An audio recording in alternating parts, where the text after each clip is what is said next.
a caregiver po, naranasan ko po yung pagka-stress. So doon pa lang, medyo hinahapo ako kasi yung nanay ko is, tawag dito, mayroon po siyang asthma. So parang nandun yung inheritance. So ako din ganun din yung nararamdaman ko. Yung maya-maya uubuhin ako ganun. Lalo na pag nahahapo na talaga, pag sobrang pagod. Yung Royal C po kasi, nakakatulong siya para lumakas ka.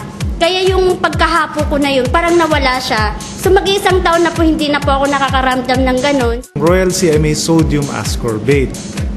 At ang kaibahan ng sodium ascorbate sa karaniwan na ascorbic acid, ang sodium ascorbate ay buffered. Ibig sabihin, hindi siya acidic.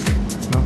So sa mga taong acidic ang tiyan, may hyperacidity, may gastritis, safe po ito sa tiyan. No? At saka mas matagal itong nagtatagal sa katawan. Ibig sabihin, it's more bioavailable, it stays longer in the body, to exert its beneficial effect. No? Kumpara ho sa ascorbic acid lang na mas madali nating matunaw at ma-digest. Bukod do dyan, yung sodium ascorbate ay safe din sa mga bata. No?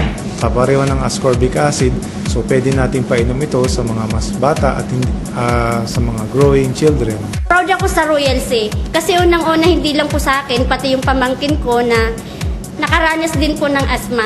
Kasi sa ngayon po, katatawag lang nila, sabi niya, napakaganda daw ng Royal C dahil unang-una nag-i-inhaler na po siya. Ngayon hindi na po siya nag-i-inhaler kasi sabi ko sa kanya, iwan mo yung inhaler mo kasi napakabata mo pa, 18 years old ka. Ngayon sabi niya, mayroon daw siyang i-recommenda dito na kung saan may mga ganun din yung nararanasan nila para makita daw nila yung produkto ng Royal kasi proud talaga sila kasi napaka very effective po. Hindi tayo magkakaroon ng overdose technically kahit pa 10 vitamin C inumin natin na capsules per day. Ano? Ang magpapalimita lang sa pag-inom na vitamin C ay kung ikaw ay stone former. Ibig sabihin, meron kang bato sa kidneys. No? Minsan, sa sobrang dami ng ininom, nagpo-form siya into stones. But other than that, ang sodium ascorbate is water soluble. Ibig sabihin, anything that's excess will be excreted. No? Nalalabas natin siya. Karaniwan nga sa mga taong may ubo, sipon o may trangkaso, sinasabi nila take mega doses of vitamin C. So yung ibig sabihin hunan ay pwede ngang 2,000 milligrams or 2 grams. So 2 hanggang 4 na kapsula per day, pwede naman hong inumin. For almost 2 years po, tinatry po namin magkaanak. Tapos, kasi po, irregular po siya. So parang nag-stop po yung meds niya for almost a year. Desperate po kasi kami, lagi po kami nagte-test, pregnancy test, hanggang sa wala naman po. Tapos, I was invited by my cousin na sabi, join ka dito sa business. Okay, sige. Tapos, sinama ko po yung wife ko. Tapos, so, nakita namin may mga product. Yung sabi ko, ito, may package kami, so i-try muna niya. Siya po yung nagpa-member muna. Tapos, habang nagpa-member ka, ginagamit po namin yung product. So, sabi namin, isa po kung teacher po ako, so may knowledge din po ako dun sa mga product, mga antioxidant, mga Royal C po. So sabi ko, ay maganda to.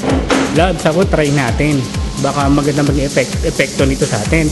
Nagulat na lang po kami one day, sabi niya sa akin, Love, meron na ako. So meron daw siya, dinugo po siya, niregla po siya.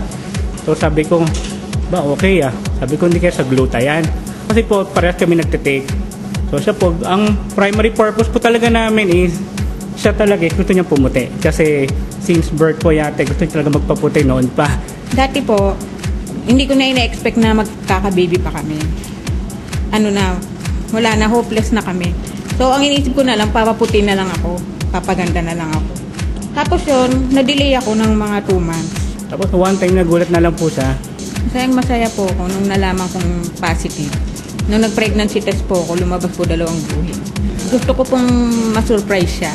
Sa isang lalaki po, malaman mo na magkakaanak ka na po. Siyempre po, naging masaya po ako noon. Tapos mula po noon, lalo po kami nakabenta. Siyempre po, na parang living testimonial po na ang gluta power po talaga natin ng Royal ay effective po siya talaga. And we tried a lot, mga medicines, vitamins, pero hindi talaga dumating Then, nung maging member po kami ng Royal, sabi dito sa Royal, Yung glutathione daw, nakakapagpa-help ng sperm cell at egg cell ng mag-asawa, ng babae at lalaki. Then, nag-try kami. So, nag-try po kami since November.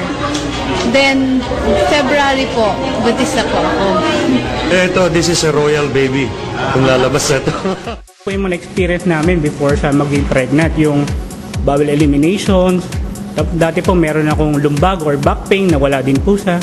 Glutathione basically is an antioxidant. So, ang ginagawa ng antioxidant, pina-fight niya yung free radicals, no? Ito yung mga nagkakos ng toxin sa atin, okay? Like, kasi pollution and all, ito yung mga nagkakos ng toxin sa atin. So, antioxidant, kumbaga, inaalis na yung mga toxin sa katawan. So, it can improve your sperm count. Okay? So, basically, yun ang effect niya sa katawan natin, inside. That's why siguro, yun, nag-improve yung sperm motility and count ng patient natin. Kaya, nagkaroon ng mas magandang result sa ng baby. In-introduce yung product sa akin, yung grapeseed at saka yung gluta ng sister-in-law ko. Kasi yung daughter ko, magde-debut October last year. So, sabi niya, pampaganda.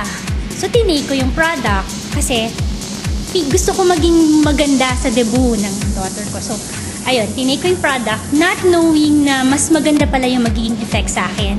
Kasi 2005, that's 4 years ago, nag-hysterectomy ako. So, natanggal yung ovary ko at saka yung uterus ko. So, very emotionally depressing yung time na yun for me, tapos psychologically. So, bukod pala dun sa napaganda yung magandang nabigay ng gluta sa appearance, pati yung mga irritability ko, yung mga hormonal changes sa body ko nung nag-undergo ako ng hysterectomy, na-fix din, naayos din yun ng gluta para lang makontrol at mabalance yung hormones.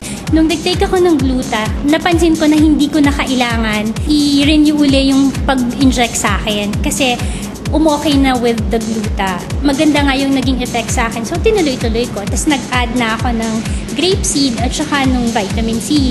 Now, since January, hindi na ako nag-take uli nung injection for my hormone replacement therapy. Nung board exam, before po magsimula yung review namin, nag-take po ako ng recall.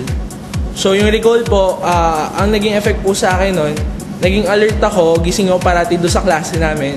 Yung marami pong na-maintain talaga sa utak ko. Kasi makakalimutin talaga ako personally. So yun, kaya rin po ako pumasa dahil doon sa tulong ng recall. Yun lang po yung tinitake ko habang nagre-review ko, then during the board exam na rin.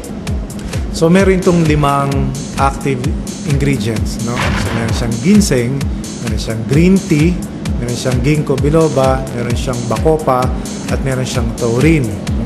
So sa nabanggit ko na una, yung green tea, syempre it's a family of bioflavonoids which is very good for alertness, no? Nakakagising ito, no?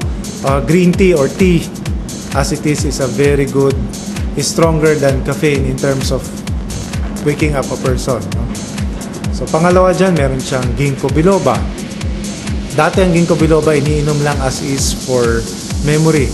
Sa mga taong nag-aaral, sa mga taong mag-review, ang ginkgo biloba ay nakakataas ng alert level at the same time nakakapagpataas ng memory, no? Yung capacity to absorb what you're reading will be heightened. So ano pa? Meron siyang bacopa, no? Ang bacopa mushroom is a mushroom that is very good in terms of memory and in preventing a lot of age-related memory loss. Kasama na dyan ang Parkinsonism, Alzheimer's, kasama na dyan ang pagka-senile, no? Pagkatanda. Sunod, meron siyang taurine. So, ang taurine, di ba, nadidinig natin, ingredients yan ng gatas, no? So, bakit kailangan ng adult mag-take ng taurine? Kasi, ang very important pathway kung paano nagtatransmit ang impulses is via the myelin sheath, no? Ang myelin sheath is like a highway, information highway. So, halimbawa, nataga tayo, ang impulse natin is to avoid the hurt or the pain or nasusunog yung kamay natin, aalisin natin. So, the faster our myelin sheath works, the faster our reaction will be. So, kumbaga yung reaction time natin mas mabilis. So, doon nakakatulong ang taurine in terms of myelin sheath health.